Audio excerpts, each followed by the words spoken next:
What is good, everyone? OJ over here from PlayerEssence, and welcome to the PE Nintendo Switch and Gaming News video. Today, we've got some awesome topics for you guys, so let's go ahead and get right into it. Sphear director talks about the gameplay changes from I Am Setsuna, the gameplay length, and why the game is coming to the Nintendo Switch. So this comes from a Kotaku interview with director Atsushi Hashimoto, and this is the first thing that he had to say when it comes to the story of the game. Quote, "The story focuses around the protagonist and his friends. They awaken a power within themselves to fight against this phenomenon. What we're trying to do is basically use the base of the Japanese RPGs from the 90s, the golden age of RPGs, and use modern game technology and development methodology to enhance the JRPGs with that core." We got a lot of feedback from people who played I Am Setsuna, and they said that they were feeling a little limited by the fact that they couldn't move around in battle. We did a number of experiments, and then we decided to be able to move characters freely was the best approach. In I Am Setsuna, there was certain ways in defeating enemies. You could keep repeating the same winning formula over and over, and it could get a little stale. This time around, we give enemies more depth to make them something you can really sink your teeth into. Rather than making them harder, give them more damage. We decided to make sure you have to really think about how to beat each one separately. Now, he talks about how Sphear, as far as it's coming to the Switch and why it's coming to the system as well. Here's what he had to say on the matter. "One big reason we wanted to put the game on Switch is that we like that we can fit into different gamers' lifestyles and patterns, and they can find the best way of playing them. The other thing is that the technical capabilities and specs of the Switch fit really well with this type of game that we're trying to make at Tokyo RPG Factory." And if you listen to what he talked about, he said that they want to take like what the 90s RPGs were about, the golden age of RPGs, and you can see with the Super Nintendo Classic, yeah, the 90s had a lot of great RPGs, and there were some missing from that list too, as far as what Nintendo put in. But either way, they're trying to take that type of core gameplay and fit it into a new age as far as the technology and everything being used. That's why the art style the way it is. That's why it is just how it is at this point. So I do feel that Sphear could be really good. I'm looking forward to those changes from I Am Setsuna because I've heard that feedback as well. And I want to see, as far as with this game, I want to see if they actually have the story and the gameplay to match that. Because one of the best things about the 90s RPGs is that they were very, very well written.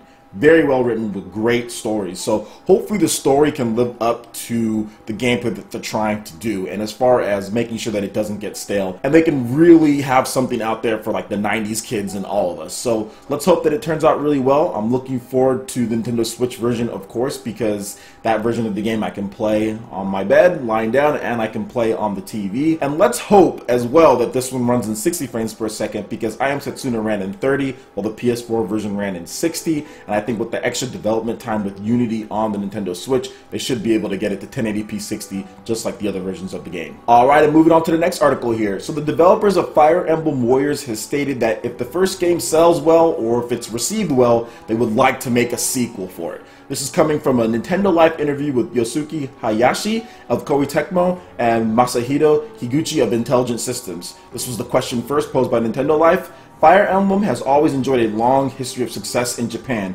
but has only recently become mainstream in the West with the launch of Fire Emblem Awakening for the Nintendo 3DS. With Hyrule Warriors, Zelda was already massively popular.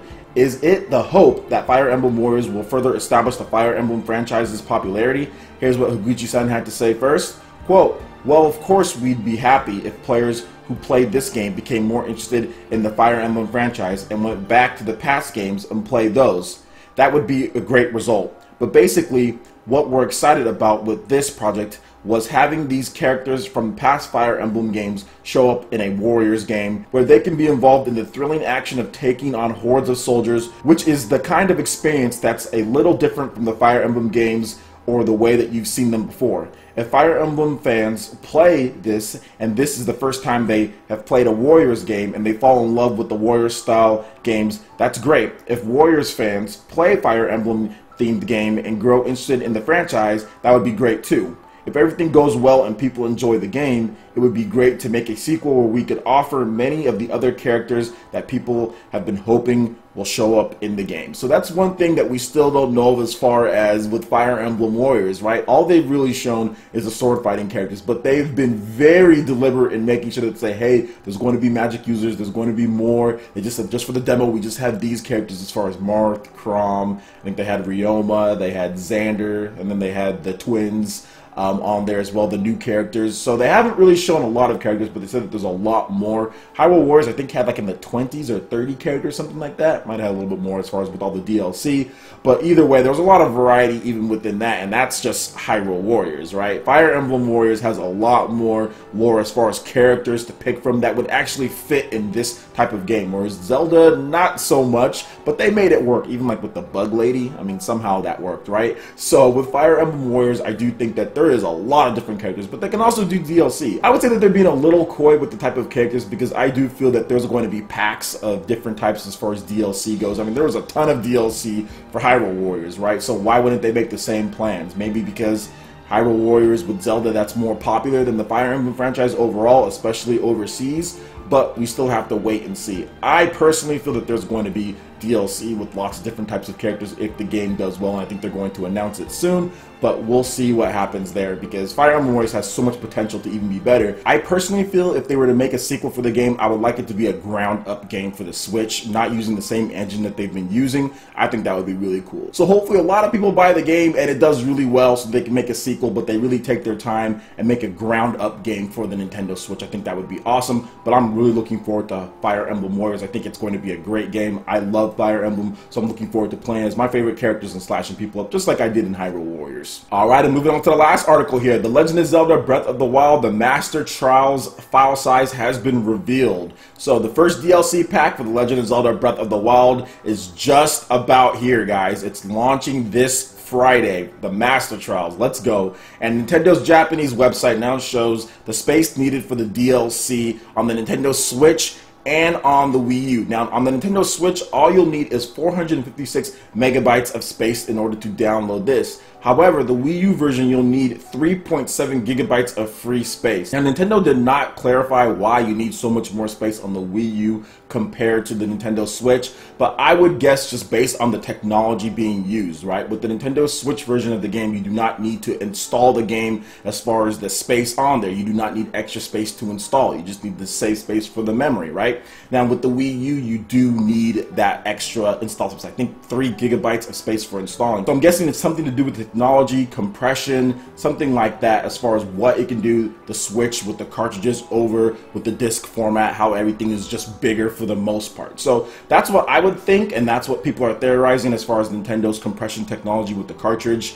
It's much newer technology, so I'm pretty sure that they were able to get that down. And I think that's really cool that they did that with the Nintendo Switch, make it as small as possible. And Nintendo's been making a concerted effort to make sure that they make their game sizes pretty small, their file sizes pretty small as well. And of course, there has been no installing at this point. You don't have to install like part of the game or anything like that. Whereas with the Wii U, you do with very few amount of games. I think Legend of Zelda, and I think there's even like, what else? Xenoblade Chronicles X, you can do the data packs, but other than that, there really hasn't been much, but you still have to do it sometimes, whereas with Nintendo Switch, so far, no games at all. So it'll be interesting to see if that changes in the future. But either way, I'm super excited for the Legend of Zelda Breath of the Wild, the Master Trials. I've been playing a lot of the game myself, just been going through, collecting more shrines, finishing up some stuff that I haven't got to. So I should be all finished up and be ready for the Master Trials on Friday. Hopefully if my internet gets fixed by then, because my internet has been really bad based on my live streaming. You guys have seen that. I'm having an internet service provider technician come out on Friday, so hopefully we can get that fixed in the morning and I can stream that for you guys, in addition to having our Mario Kart 8 Deluxe tournament. So it should be a pretty packed Friday as long as I can get everything fixed. If not, then I'll still have videos for you guys as far as PE news and other stuff as well. Alright guys, that wraps it up for this video here. Go ahead and check out the links in the description below. Give us a like and a follow on our social media. We've got Facebook, we've got Twitter. Really helps us spread the content of PlayerEssence across the interwebs in addition to YouTube. Also make sure you check out our Patreon page. You can pledge any tier, be entered in to win some awesome prizes. We've got $10 prize eShop terms for Mario Kart 8 Deluxe. Splatoon 2 we'll be having, in addition to ARMS. Also, we have Discord voice chat for all of our live streams, so support PE Live and PE Arena right here on PlayerEssence. Also, make sure you hit that like button if you did like this video. Lets me know you guys want more content like this going forward in the future. And subscribe to PlayerEssence for the latest news, reviews, discussions, and more. Thank you so much for watching. I will catch you in the gym for the next video. Peace.